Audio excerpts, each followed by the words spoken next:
नमस्कार दोस्तों, जय हिंद। स्वागत है आप सभी का यूपी रेगुलर क्लासेस के इस ऑनलाइन प्लेटफॉर्म पे।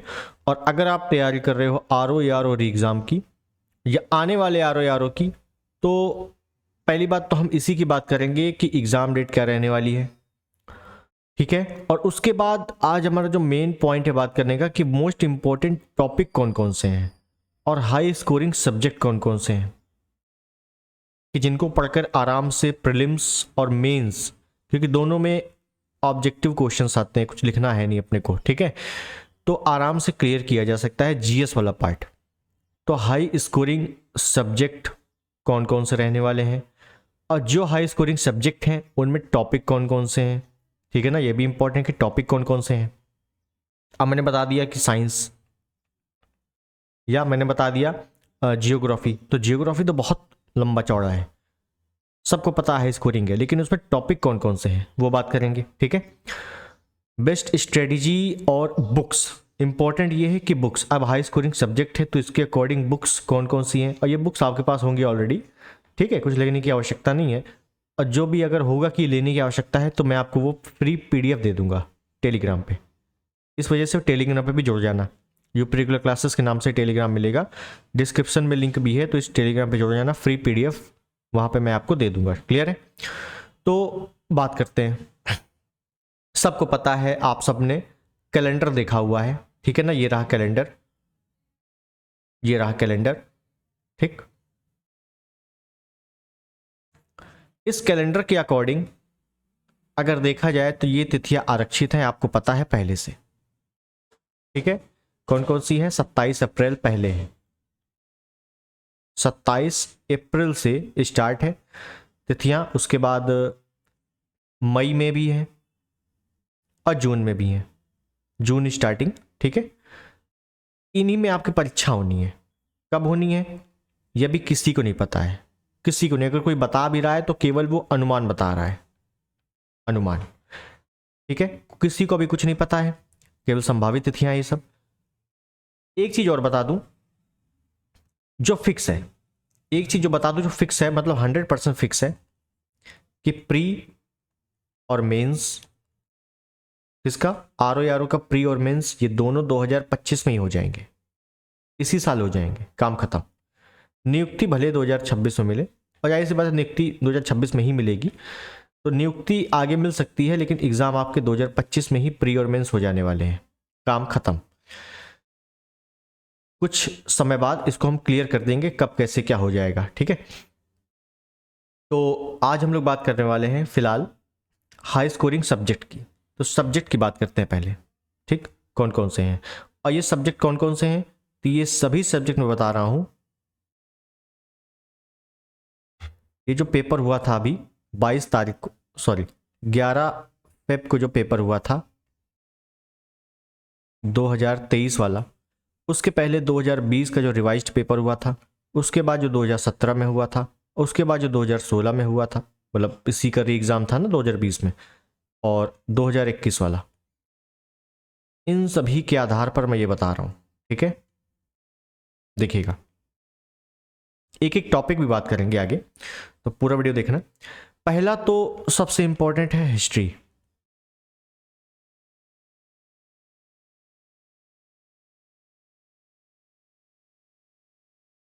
तीन पार्ट है, एंशिएंट, मेडिवल, मॉडर्न, ठीक। उसके बाद जो सेकंड हाईएस्ट स्कोरिंग सब्जेक्ट है वो है जियोग्राफी।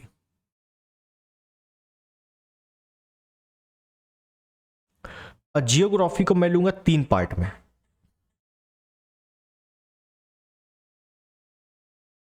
एक वर्ल्ड जियोग्राफी, एक इंडियन जियोग्राफी, और एक एटलस। इसको मैं अलग ही रखूंगा, ठीक है।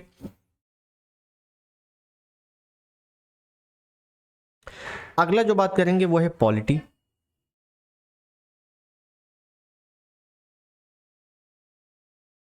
इसके बाद बात कर लें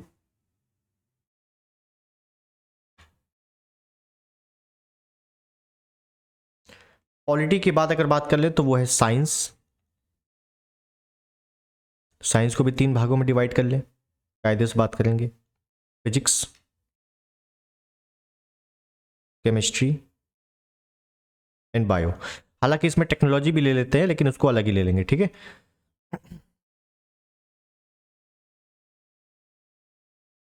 रीजनिंग या मैथ,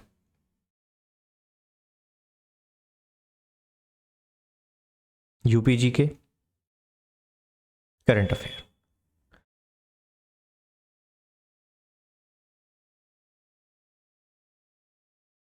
करंट अफेयर्स, ठीक है। ये रहे आपके सब्जेक्ट, कोई ज़्यादा सब्जेक्ट नहीं है, एक ये स्लाइड ली है और एक ये स्लाइड ली है। ये कौन सा सब्जेक्ट है? ये हाई स्कोरिंग सब्जेक्ट है। तो छूटा क्या इसके अलावा? इसके अलावा छूटा क्या है तो बता दो। तो इसके अलावा क्या क्या छूट गया? देखो, एनवायरनमेंट मैंने छोड़ दिया, एनवायरनमेंट। इकोनॉमिक्स छोड़ दिया, इकोनॉमिक्स। एक मिसलेनियस वाला पार्ट छोड़ दिया, और एग्रीकल्चर, हालांकि एग्रीकल्चर जियोग्राफी में आ गया, तो अभी बात करते हैं उसके बारे में। तो सबसे पहले हम लोग हिस्ट्री की बात करते हैं, ठीक है ना। हाई स्कोरिंग सब्जेक्ट है, टॉपिक बात करेंगे, और यहीं पे हम लोग साथ साथ बुक्स की भी बात कर लेंगे। अगर आपके पास नहीं है तो एक बार देख सकते हो, ठीक है। पहली चीज जो सबका कहना है, ज़्यादातर लोगों का, कि अब पीवाईक्यू का काम खत्म हो गया है, प्रीवियस ईयर क्वेश्चंस का काम खत्म हो गया है। तो मैं बता दूं, आपको अपने साथ घटना चक्र या यूथ, किसी की भी पीवाईक्यू मस्ट है, रखनी ही रखनी है। बिना पीवाईक्यू के आप एग्जाम नहीं निकाल सकते। पीवाईक्यू एज अ एक, ये जानने में भी मदद करता है कि कौन सा टॉपिक पूछा जा रहा है, किस टॉपिक से कितने क्वेश्चन आ रहे हैं, और एक प्रैक्टिस के तरीके भी काम करता है। मान लीजिए कोई आपने प्रैक्टिस सेट नहीं लगाया, कई लोगों को सुना होगा आपने कि हमने टेस्ट सीरीज नहीं लगाई थी कोई भी। क्यों? क्योंकि उन्होंने पीवाईक्यू को ही इतना बेहतरीन तरीके से लगाया था कि टेस्ट सीरीज की उनको जरूरत ही नहीं पड़ी, ठीक है। तो पीवाईक्यू का मतलब ये नहीं है केवल प्रीवियस ईयर क्वेश्चन रटना है, कई तरीकों से काम आता है, ठीक है। आपको पता चलेगा कि टॉपिक कौन कौन से आ रहे हैं, किस टॉपिक से। मान लो आपने नदियाँ पढ़ी, अब उन नदियों से किस तरह के क्वेश्चन अभी तक पूछे जा चुके हैं वो आपको पता चल जाता है, और एक तरीके से आपका प्रैक्टिस भी हो जाती है। तो पीवाईक्यू इज द मस्ट, ठीक है। अब वो घटना चक्र लगाओ, यूथ लगाओ, कोई भी लगाओ, वो आपकी इच्छा। हिस्ट्री की अगर बात करें तो पहली तो आपको सबके पास घटना चक्र होगी, ठीक है ना, सबके पास होगी। नहीं है तो बताना, मैं फ्री दे दूंगा पीडीएफ। सबसे पहले बात करें कि एंशिएंट, मेडिवल, मॉडर्न, सबसे ज्यादा क्वेश्चन इस बार आए हैं। मैं आपको आधार बता रहा हूं, 2021 का मैं आधार ले रहा हूं क्वेश्चन का, ठीक है, और 2023 का जो लेटेस्ट हुआ है अभी, दोनों का। तो सबसे ज्यादा जो आए हैं मॉडर्न हिस्ट्री के आए हैं। इस बार लगभग 15 क्वेश्चन आए थे मॉडर्न हिस्ट्री के। एंशिएंट का सिर्फ एक ही आया था, और मॉडर्न के लगभग 5 से 6 प्रश्न आए थे। इस हिसाब से टोटल बात करें अगर, तो लगभग 22 से 23 प्रश्न हिस्ट्री के पूछे गए थे इस बार। आप साफ साफ देख रहे हो, एंशिएंट में सिर्फ एक ही आया है, और जब बहुत ज़्यादा आते हैं तो सिर्फ 2 आ जाता है, इसके अलावा नहीं आता। तो इसका मतलब क्या है? इसका मतलब यह है कि एंशिएंट में अपने को पीएचडी करने की कोई ज़रूरत नहीं है। मिडवल के सिर्फ 6 क्वेश्चन आए थे, और वो भी आपके ऊपर ऊपर के ज़्यादा क्वेश्चन आए थे, बहुत ज़्यादा डेप्थ नहीं पूछा गया था। जो भी डेप्थ पूछा जाता है मॉडर्न हिस्ट्री से ही पूछा जाता है, जितना भी आता है डेप्थ में, ठीक। तो सबसे अच्छा अगर आपको पढ़ना ही है, स्कोरिंग तैयारी करना है, तो आपको मॉडर्न हिस्ट्री ही पढ़नी पड़ेगी। इन दोनों में आप क्या करोगे? इन दोनों में आप, पहली बात तो आपने पढ़ाई होगा, ठीक है ना, शासक कौन कौन से हैं, राजवंश कौन कौन से, संस्थापक जो भी है। प्रशासन आपको बहुत अच्छे से पढ़ना है, प्रशासन आपको बहुत अच्छे से पढ़ना है, चाहे वो गुप्त वंश का प्रशासन हो, ठीक है, चाहे मौर्य वंश का हो, चाहे एंशिएंट हो, वैदिक काल का हो, बहुत अच्छे से प्रशासन आपको पढ़ना है वहाँ का। इंपॉर्टेंट जो बुक्स हैं, जो अभिलेख है, जिस सब कुछ आपको पढ़ना है। आपको भले शासक का नाम ना याद रहे, लेकिन ये सब चीज़ें आपको याद होनी चाहिए। कहाँ से पढ़ोगे? बुक से पढ़ोगे। कौन से बुक से? ज़्यादातर सभी बुकों में दिया रहता है, और घटना चक्र में भी ये दिया है, ज़्यादा नहीं दिया, थोड़े पार्ट दिया हुआ है, लेकिन दिया है। सबसे अच्छा मॉडर्न है। मॉडर्न हिस्ट्री कहाँ से पढ़ोगे? सबसे बेस्ट बुक परीक्षा वाली। हमने सुना था स्पेक्ट्रम है, स्पेक्ट्रम उनके लिए है जो पीसीएस देना है, जिनको पीसीएस मेंस लिखना है। लेकिन आपको अगर आरओ देना है, आपको आगे चल के वनडे दे देना है या आरओ दे देना है, पीसीएस उतना नहीं जाना, तो परीक्षा वाली इज द बेस्ट। ज़्यादातर लोगों से सुनोगे परीक्षा वाली, तो परीक्षा वाली सबसे बेस्ट है। क्योंकि इसमें टॉपिक बहुत अच्छे अच्छे दिए हुए हैं। अरे परीक्षा वाली सिर्फ मॉडर्न की बता रहा हूँ मैं, सिर्फ मॉडर्न की, क्योंकि 15 क्वेश्चन है तो इसमें हल्के में नहीं लिया जा सकता, तो परीक्षा वाली बहुत इंपॉर्टेंट क्वेश्चन है। मैं आपको जो करवा रहा हूँ, जो मॉडर्न हिस्ट्री का पार्ट चल रहा है, हालांकि 2 दिन से क्लास नहीं हुई, लेकिन मैं आपको जो पढ़ा रहा हूँ मॉडर्न हिस्ट्री में, वो कहाँ से पढ़ा रहा हूँ, वो आपको एक तो परीक्षा वाली से है, समझिएगा। मैं आपको जो मॉडर्न हिस्ट्री टॉपिक वाइज करवा रहा हूँ बहुत अच्छे से थ्योरी, तो मैं आपको करवा रहा हूँ एक तो परीक्षा वाली से,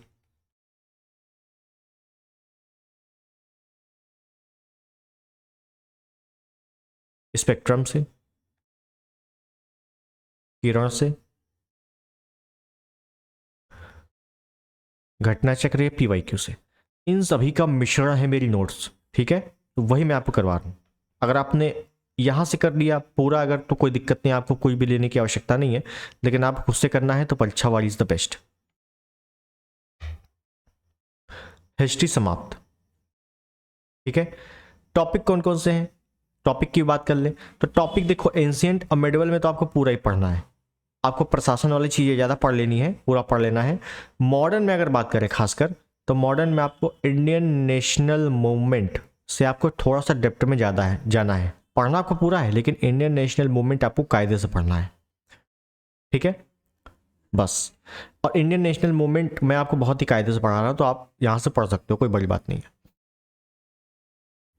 अब बात करते हैं जियोग्राफी में। जियोग्राफी मैंने 3 पार्ट में डिवाइड किया है, उसका कारण है वर्ल्ड, इंडियन और एटलस। वर्ल्ड जियोग्राफी में आपको पता है आपसे बहुत ज़्यादा डेप्थ नहीं पूछा जाता, डेप्थ आपसे इंडियन ही पूछा जाता है। वर्ल्ड में क्या क्या पूछ लेगा आपसे, वर्ल्ड में एक तो इस बार जो आया है फिजिकल जियोग्राफी आ गई है पीसीएस के पेपर में, तो उससे कई लोगों को हार्ड पेपर लग रहा है, तो ऐसा नहीं है, सिलेबस में दिया है, आपने नहीं पढ़ा, आपकी गलती है, ठीक है। वर्ल्ड जियोग्राफी में आपको जैसे वायुदाब पेटियाँ हैं, आपको पृथ्वी के बारे में अक्षांश देशांतर, आपको मौसम के बारे में, जलवायु के बारे में, या वाताग्र क्या होते हैं इनके बारे में, है ना, या झीलें हो गई, नदियाँ हो गई, घास के मैदान हो गए, ज्वालामुखी हो गए, प्रमुख पर्वत हो गए, इन सभी के बारे में, और वो भी location wise. Location wise location कैसे करोगे, एटलस से। लोकेशन की कोई भी किताब नहीं आती कि आपको लोकेशन एक एक करवाएगा, आपको एटलस से। आपने जैसे मान लीजिए ये मानचित्र है, ठीक है, ये मानचित्र है, आपने देखा कि रॉकीज पर्वतमाला इधर है, ये रॉकीज है, ये नीचे एंडीज है, ये कॉकेशन पर्वत है, ये हिमालय पर्वत है, ये जैग्रोस पर्वत है, ये टॉरस पर्वत है। इस प्रकार से मैपिंग जब फिलअप करोगे खुद से अपने हाथ से, तभी एटलस कंप्लीट होगा। एटलस कोई आपको अलग से किताबों में नहीं मिलेगा, ठीक है, ये खुद से ही करना पड़ता है। कई लोग किताबों में ढूंढते हैं, किताबें ये सब नहीं है, ठीक है। मैंने आपको करवाया है ये सब, वायुदाब पेटियाँ बहुत अच्छे से करवाई है, जिसने पढ़ा आपको पता है अच्छे से, ठीक है। वर्ल्ड जियोग्राफी की जो प्लेलिस्ट बनी है उसमें मुश्किल से 20 या 22 वीडियो होंगे, पूरा कर लो, 80% आपका जियोग्राफी कंप्लीट। और इक्का दुक्का जो बचा हुआ है वो अभी मैं कंप्लीट करा दूंगा, जैसे जलवायु प्रदेश मुझे करवाना है, बहुत इंपॉर्टेंट चैप्टर है वो, ठीक। इंडियन ज्योग्राफी की अगर बात करें, इंडियन ज्योग्राफी में आपसे चीज़ें डेप्थ में पूछी जाती हैं, चाहे वो एग्रीकल्चर वाला पार्ट हो, एग्रीकल्चर को मैं जियोग्राफी में ले लूंगा, ठीक है ना, एग्रीकल्चर वाला पार्ट हो।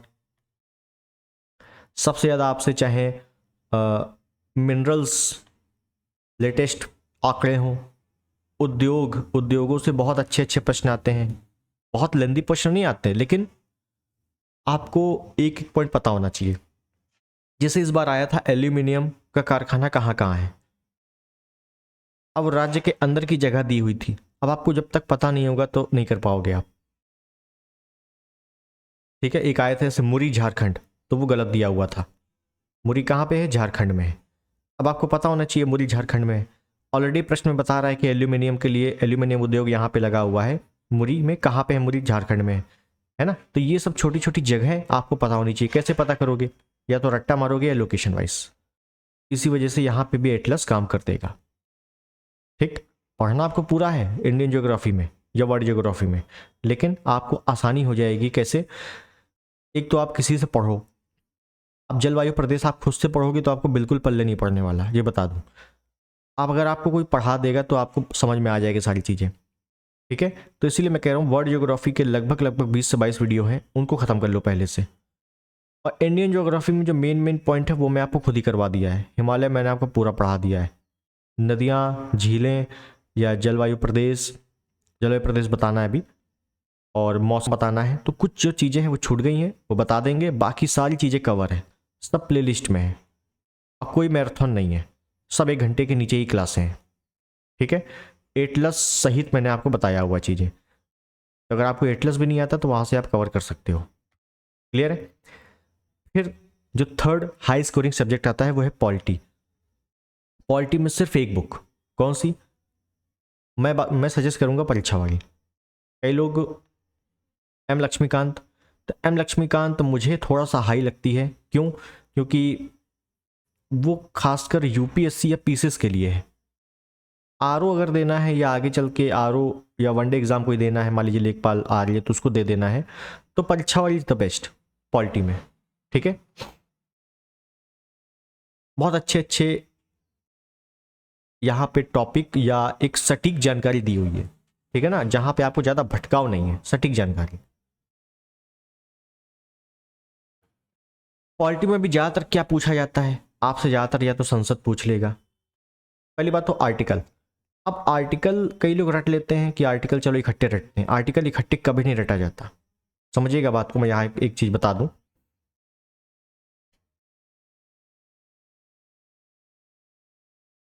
आर्टिकल कई लोग रटते हैं, और आर्टिकल जो है, अनुच्छेद जो है, कभी भी एक साथ नहीं रटा जाता। ये रटा जाता है, ये पढ़ा जाता है चैप्टर वाइज। चैप्टर वाइज मान लीजिए आपने राष्ट्रपति पढ़ा, राष्ट्रपति की शक्तियां वगैरह सब पढ़ रहे हो अच्छे से, राष्ट्रपति पढ़ रहे हो तो आपको बस पता चल जाना चाहिए कि 52 से लेके हमको पढ़ना है पूरा का पूरा, जितना चला जाए 61 तक चला जाए। आप संसद पढ़ रहे हो, संसद में आपको पता है लोकसभा राज्यसभा सब कुछ आता है ना। तो आपको पता होना चाहिए संसद 79 में है, फिर 80 पढ़ना है, फिर 81 पढ़ना है, फिर 82, 83, 84, 85, 86, 87, तो लाइन से आप पढ़ोगे और संसद के जो भी इंपॉर्टेंट फैक्ट होंगे उनको कवर करते हुए पढ़ोगे तो आपको ज़्यादा अच्छे से समझ में आएगा। सोचो कि हम आर्टिकल अलग से रट ले, बिल्कुल शक्तियाँ अलग से रट ले, कभी नहीं रट पाओगे, ठीक है ना। तो पॉलिटी के लिए सबसे बेस्ट है परीक्षा वाली, वो भी चैप्टर वाइज। और अभी इतना पर्याप्त समय है कि आप आराम से चैप्टर वाइज पढ़ सकते हो, पहले से पढ़ा होगा उसकी रिवीजन ही करना है। ये 3 सब्जेक्ट।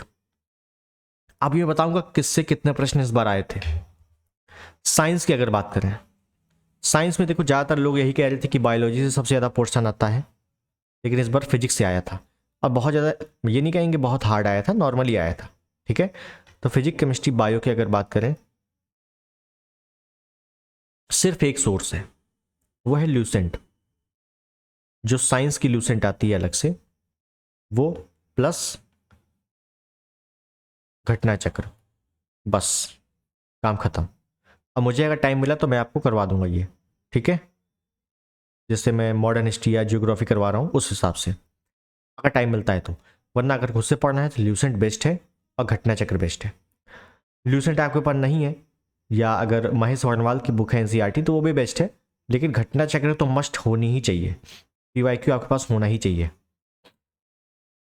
ठीक है। तो फिजिक्स, केमिस्ट्री, बायो। साइंस में आपने सिलेबस में देखा है क्या लिखा हुआ है, सामान्य विज्ञान।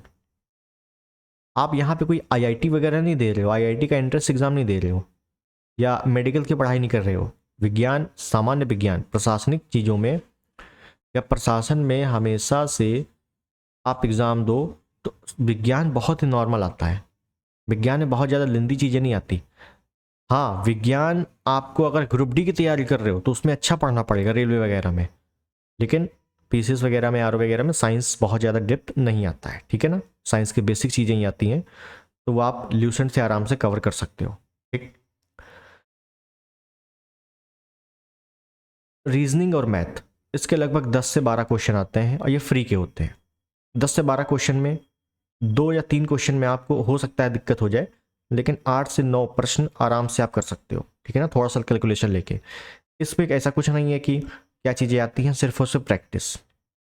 अभी तक जितने भी पेपर हुए हैं, सीसेट वगैरह के रीजनिंग आए हुए हैं या आरओ के रीजनिंग आए हुए हैं, उनकी पीवाईक्यू आती है, ठीक है ना। बस वही प्रैक्टिस कर लो, आराम से चीज़ें हो जाएंगी। इसमें कुछ भी ऐसा नहीं है कि अलग से रटना है, अपने को कुछ भी करना है, ठीक है। बहुत ही सिंपल आते हैं, और ऐसा भी नहीं इसमें कुछ ज़्यादा ही मैथ वगैरह आती है, नहीं, रीजनिंग के ही सिंपल क्वेश्चन आते हैं। और जो 2-3 अगर हार्ड आते हैं तो वो किसी को नहीं आते, यही बात है। यूपी जीके, कई लोग कह रहे थे कि यूपी पीसीएस में यूपी जीके नहीं आया है तो आरओ में भी नहीं आएगा, तो ऐसा गलती मत करना।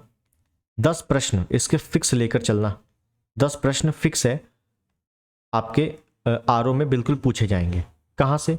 एक तो आपको पीवाईक्यू रटना है, प्लस कोई भी एक बुक मैं सजेस्ट करूंगा परीक्षा वाली, और जो इक्का दुक्का प्रश्न आ जाते हैं वो करंट अफेयर के आ जाते हैं, यूपी करंट के। वरना ज़्यादातर प्रश्न इस बार भी ज़्यादातर पीवाईक्यू से ही प्रश्न थे, आपने देखा होगा, या तो पीवाईक्यू से थे और या करंट से थे, बस।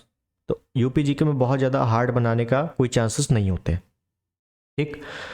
फिर जो मास्टर आता है वो है करंट अफेयर। करंट अफेयर के लगभग 18 से 20 प्रश्न आते हैं आरओ में, और पीसीएस में लगभग 30 से 35 आते हैं। तो पीसीएस में इसका वेटेज ज़्यादा है, आरओ में कम है।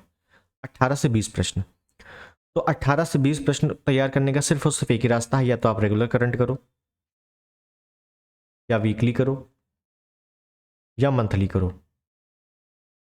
क्योंकि अब जो लास्ट में एक बुक ले लेते थे आय दृष्टि और उससे फंस जाती थी चीज़ें, तो वो थोड़ा सा अब कम हो रहा है चीज़ें, क्योंकि आपको एक एक घटनाक्रम अच्छे से पता होना चाहिए। अब घटनाक्रम के लास्ट में आपको लिस्ट तो मिल जाती है, लेकिन लास्ट में आप नहीं पढ़ पाओगे। कब पढ़ोगे? जब आप रेगुलर या वीकली पढ़ोगे करंट अफेयर, तभी चीज़ें हो पाएंगी, वरना नहीं हो पाएगा, ठीक है। तो करंट अफेयर का बेस्ट यही है, या तो रेगुलर नोट करो या वीकली, हफ्ते में एक बार बैठो करंट अफेयर के लिए, उसको नोट करो, रट डालो, काम खत्म। तो ये रहे हाई स्कोरिंग सब्जेक्ट, और जो मैंने इंपॉर्टेंट बुक्स बताई, टॉपिक बताए, वो सभी। हिस्ट्री की बात करें तो इस बार लगभग 23 प्रश्न आए थे। जियोग्राफी में लगभग 22 प्रश्न आए थे इस बार। पॉलिटी में लगभग इस बार 10 प्रश्न आए थे। अब बहुत ही सिंपल है, ऐसा नहीं कि बहुत हार्ड। साइंस में लगभग 15 प्रश्न आए थे।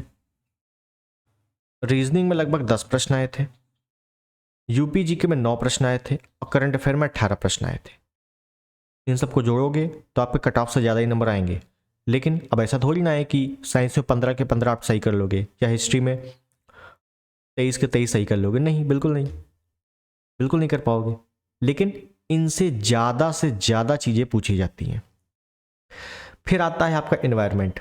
एनवायरनमेंट से आप घटना चक्र पीवाईक्यू पढ़ लो, बस वही काफ़ी है, क्योंकि इसमें पीएचडी करने का कोई मतलब नहीं है। कोई भरोसा नहीं हो सकता इससे एक ही प्रश्न आए, हो सकता है 2 आ जाए, हो सकता है 3 आ जाए, कोई भरोसा नहीं इसका। इकोनॉमिक्स सबसे ज़्यादा करंट अफेयर से पूछा जा रहा है, ठीक है ना, तो करंट ये 18 आराम से हो जाएगा। इकोनॉमिक्स में जो परंपरागत इकोनॉमिक्स आती है, परंपरागत इकोनॉमिक्स मतलब आपसे बैंकिंग से पूछ लेगा, जैसे इस बार पूछा गया था, प्लस पंचवर्षीय योजनाओं से पूछ लेगा, बस यही सब पढ़ लेना। अब बाकी सब जैसे राष्ट्रीय विकास परिषद है, नीति आयोग है, ये सब आपको पॉलिटी में ही पढ़ना है, ठीक है। मिसलेनियस की बात करें तो मिसलेनियस में कुछ भी आ सकता है, आपसे कोई नृत्य पूछ सकता है, कोई करेंसी पूछ सकता है, राजधानी पूछ सकते हैं, सब मिसलेनियस के हैं। विविध जो हर चैप्टर के लास्ट में दिया होता है, ठीक। लेकिन जो सबसे ज़्यादा हाई स्कोरिंग है वो क्या है? वो है history, geography, polity, science, reasoning या मैथ, और यूपीजी का करंट अफेयर। और ये सब पढ़ने के बाद जो आपको सिलेक्शन दिलाएगा वो सिर्फ एक है। ये सब पढ़ने के बाद जो आपको सिलेक्शन दिलाएगा वो है हिंदी। हिंदी में 60 प्रश्न, और 60 प्रश्न में मैंने आपको बताया हुआ है सिर्फ 3 रिसोर्सेस आपके पास। एक तो होना चाहिए आरओ की घटना चक्र, आरओ की जो घटना चक्र आती है वो। एक होना चाहिए पीवाईक्यू। पीवाईक्यू कौन सा? पीवाईक्यू मैंने बताया, अब ये पीवाईक्यू और घटना चक्र आरओ में क्या अंतर है? ये जो घटना चक्र है इसमें या तो आरओ के प्रश्न होंगे या पीसीएस के प्रश्न होंगे, सी सेट वाले। लेकिन ये जो पीवाईक्यू है इसमें आपके यूपी ट्रिपल एससी के प्रश्न होंगे, इसमें जो आपका जो टीचर वाला एग्जाम होता है ना वो सबके होंगे, इसमें आपका यूपी पुलिस का जो पेपर होता है उसके होंगे, इसमें आपका जो आरओ होता है, पीसीएस होता है, इन सब के होंगे, इन सब के पीवाईक्यू होंगे, ठीक है। तो ये पीवाईक्यू आपको अगर मिल जाए तो बहुत अच्छी बात है। अब प्लस एक बुक, कौन सी बुक? जो थोड़ा सा कंसेप्ट जिसका अच्छा हो, कंसेप्ट अच्छा हो, चाहे वो आदित्य ले लो, चाहे PN पांडे हो गया, चाहे हरदेव बाहरी हो गया, चाहे किसी संस्थान की हो सकती है बुक, एक राजपाल की आती है वो हो गया।